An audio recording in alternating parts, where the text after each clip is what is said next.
Hi, my name is Sterling R. Jackson. I'm a professional musician and a professional singer, and I've been teaching people how to sing now for a little over a decade.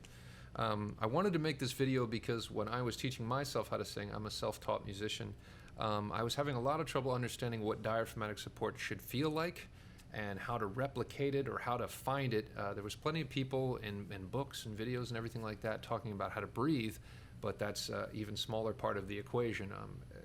To actually learn how to engage the core and the diaphragm and actually get it to work for you is another part of the story. So I wanted to make a video specifically addressing that and hopefully helping people that are struggling with it or maybe engaging some of the time and not other times to finally make sense of it. So I'm going to take you through a couple different things that I do with my students. And I just want you to be aware of a couple things right out of the gate. If you're not putting in the time to really practice your breathing, or you haven't put in the time, you're going to be struggling with this for a long time, like I did. And if you're not putting in enough practice with being aware and perceptive of what's happening in your body while you're doing these things, you're going to probably struggle for longer than you need to as well. Learning singing is a little bit different than learning guitar or drums or piano or something like that, because your body, of course, is your instrument. And you really need to be perceptive and pay attention to all the subtleties that are happening inside to really see the differences between, oh, this works better, this doesn't work, that hurts my voice, this doesn't. So it's almost like a meditative practice, not to get too weird on you, but you need to do these things and pay attention to what's happening in the body. We're talking about breathing and trying to actually breathe correctly, and that's pretty awareness-based. So even if you have to do some of these exercises with your eyes closed, whatever works, get in there and do it. Secondly, like I said, if you're not putting in the time, a little bit of time every day would be enough to do it. What we're trying to build here is muscle memory. Muscle memory, I can talk while I'm doing this because my hand remembers how to do it and I don't have to think about it. Muscle memory. You don't want to be thinking about how you're breathing and how you're engaging your core when you're up on a stage somewhere performing. That's going to pull you completely out of the performance, and that sucks. And I've done that. So first of all, we'll talk about the simple things, the simple ways to engage the core, the simple processes that will help you to understand what it feels like. The first one, of course, is finding the diaphragm right under the rib cage right here. We're going to put a hand on the stomach. This whole keep a hand on the stomach thing that you see a lot of teachers do or maybe not do is pretty important. Once again, it's going to help you to keep solidifying that bond between your breathing, your singing, what's happening, what's not happening, what you're doing correctly, what you're not doing correctly. So keep a hand right here. And first, get that breathing to work. Hopefully you've seen some videos on breathing. We're breathing into the diaphragm. We're keeping that air out of the upper lungs as much as we can so that we can keep everything relaxed and noticeably see the stomach move. Remember the lying on the floor with books on your stomach, that kind of exercise, whatever you need to do, keep getting that to work. Just like this, and be wary of the shoulders and the upper chest. Just like this. Now, when we cough, that is a natural response to diaphragmatic support. That is a natural engaging of the core. So if I go that's what diaphragmatic support should feel like. Cool. The end.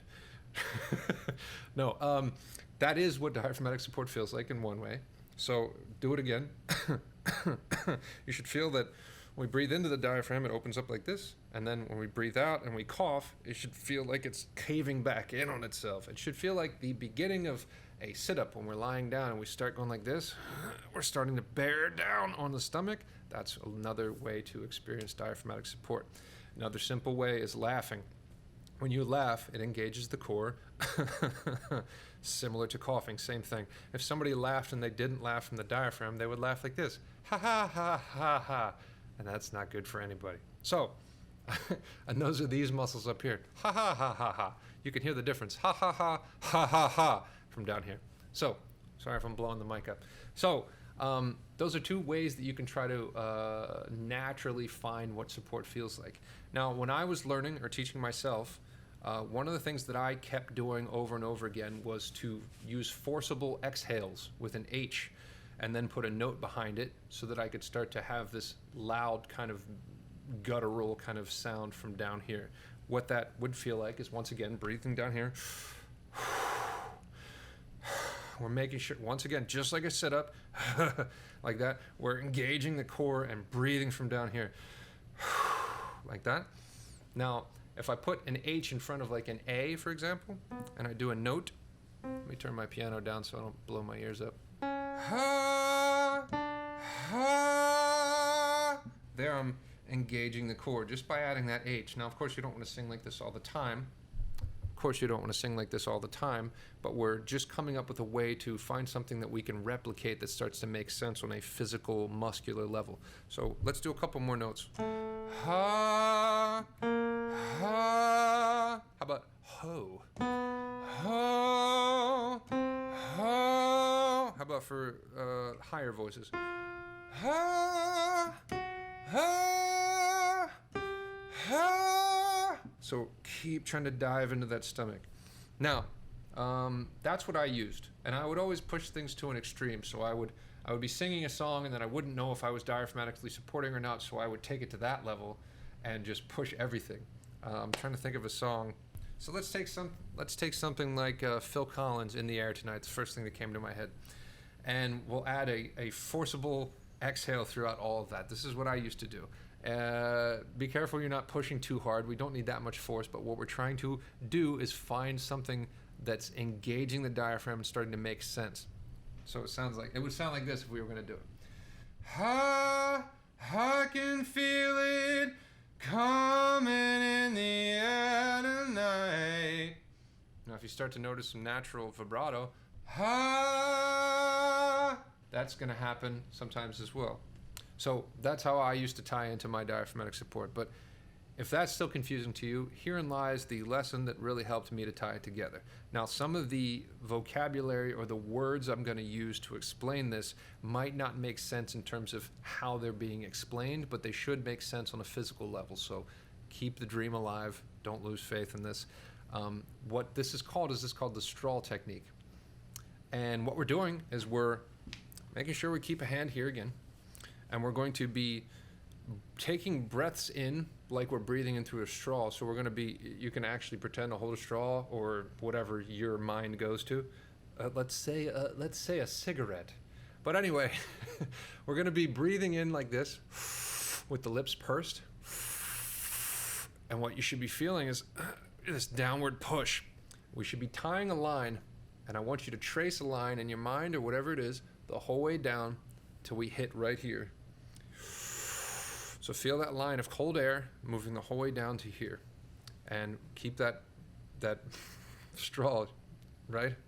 And keep that straw thing going.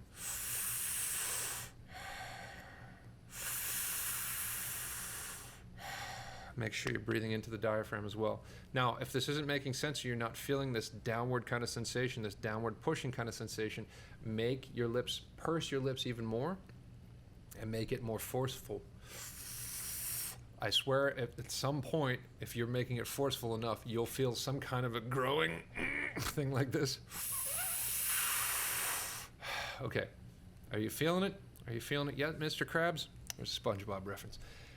If you are tracing that line, what I want you to do is I want you to continue tracing that line and try to do that on the exhale. So essentially, the way it feels when you're inhaling like that is the exact way it should feel when we're exhaling as well. That's where I said the information gets confusing. So just keep trying to put that same feeling on and move back and forth like this. You can do it on a note. It doesn't matter if there's a note or not. It sounds like this. Ooh. Ooh. It should be moving it down. It should be retching you over like this, like you're doing a sit-up. Ooh. There's natural vibrato. That's usually a byproduct of singing from the diaphragm if you're doing it correctly, if you're relaxed enough. Great thing. So we learned 2 things today. Keep it going. Ooh. And keep that line. Keep tracing that line. Keep that in your head. Keep using that, utilizing that idea, because it's important to have a way to tie these things together. Now, another cool thing about this is that if you keep getting better and more perceptive of what's happening and what musculature that you're engaging or not engaging as you do this, not only will you get better at all this, but you'll start to hear in other people's voices when they're engaging the diaphragm or not. Not only that, you'll start to hear the other musculature they're engaging as well.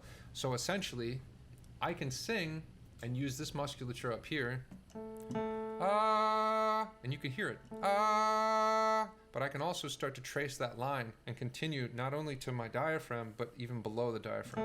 And I want to blow the mic up here.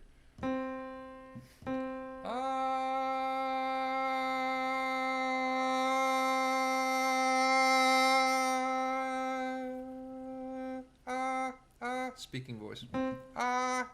So people, when they're speaking, most of the time they're speaking and utilizing the neck musculature. Like that, right? Now, if you want to take this lesson further, I'm on Patreon for $10 a month. I'll teach you everything I know about singing. Patreon.com/SterlingRJackson. Or if you actually want lessons with me specifically, you can go to my website, sterlingrjackson.com, and I'm happy to teach you there as well. So let's tie this together with some scales. Let's try it on 3-tone first, just like this. I'm trying to go a little bit high enough for men and a little bit high enough for women, so apologies if I'm not hitting all that, but I'm trying to make this video not be completely ridiculously long either. So keep trying to find that same downward pressure, tracing that line, and we're going to do this with ooh. Ooh. If you have to be loud and ridiculous, or if you have to put an H in front of it, that's fine too. That sounds like this. Ooh.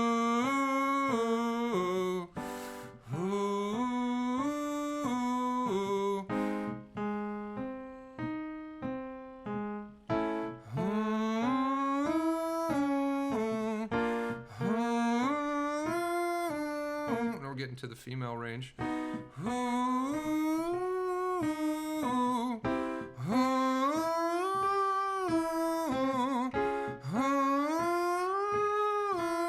more. Now, let's do one more where we're just sustaining the last note. This is a 5-tone scale.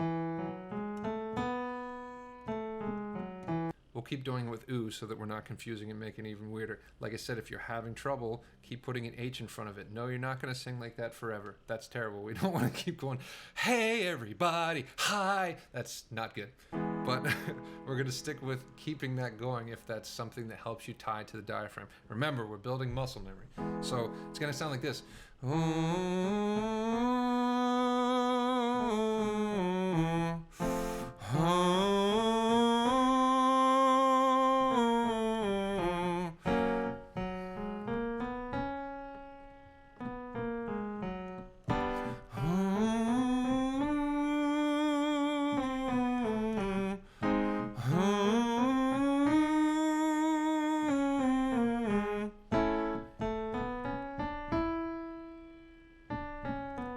Up in the female range here soon.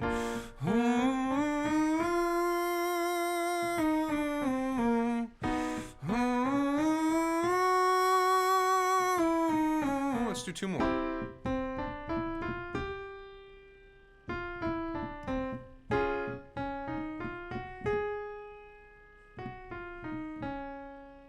So if you have any questions, or like I said, if you want to study with me more, look in the description.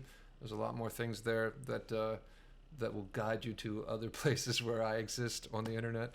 But I hope this helped a little bit. Remember, we talked about the straw technique. We talked about simple things like forcibly exhaling. We talked about getting your breathing down and paying attention to your breathing and being aware. And we talked about simple things like coughing and laughing. I sincerely hope that this helped you, and I'm going to be doing plenty more lessons like this here soon. Thanks for joining me, and I will talk to you soon.